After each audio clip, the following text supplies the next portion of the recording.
a lot of poor golfers that leave the weight too much on the trail side, get the head backing up and the right side too far back, almost trying to get the ball in the air.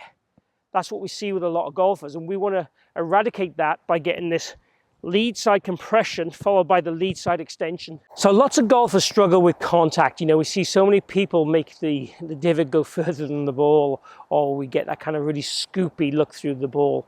That really sucks, really. Gives us those high shots that don't reach our target. And if we hit the ground before the ball, sometimes the ball goes nowhere at all. What we want to make sure we do is get the right kind of lead side compression. Sounds snazzy. What I want to see basically is in your downswing, your lead shoulder move forward and down at the right time.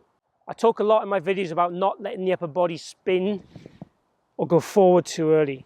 That is still massively important. What we need for the compression source basically is the lead hip to move laterally, the shoulder to follow it, and move more forward and down. So when we keep the upper torso back, it's not about this move, the head back and too much right side bend. That means you're going to hit the ground or hit it up into the sky, or up your nostril almost. We want to feel that there's definitely a lead side compression. So the spacing between the hip and the shoulder, I want to feel like they maintain themselves. Some places it's a good feel to feel they squash. Once they've had this initial squash, if you like, then they're definitely going to widen as we swing through and extend through.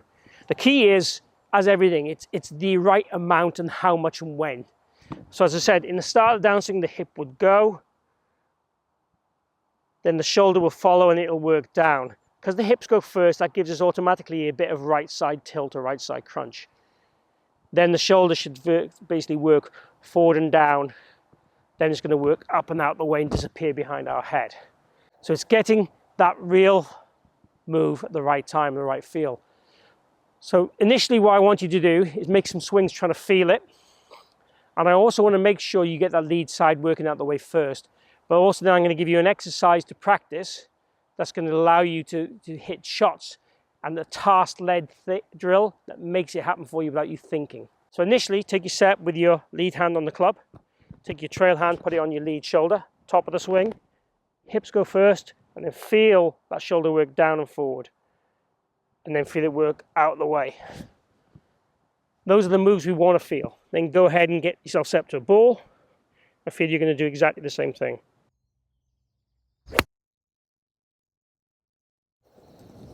And as you see there, juicy divot, low penetrating shot.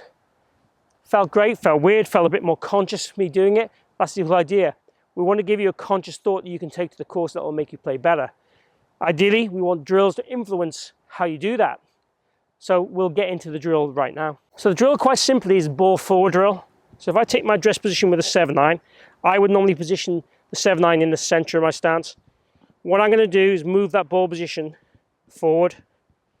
So what you see now, it's just inside my lead foot. And it wants to be slightly inward on an arc.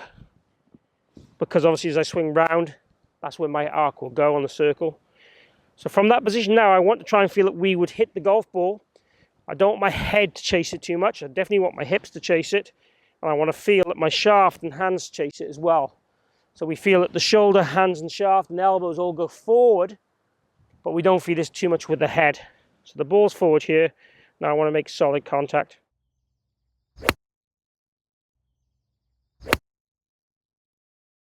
And that one was striped. Absolutely perfect. Great feel, great strike. Really felt like I had to reach for that golf ball. And what I want to do obviously is have the sequence that is the hip, the shoulder, the arms reaching, and then the extension. All those things working together.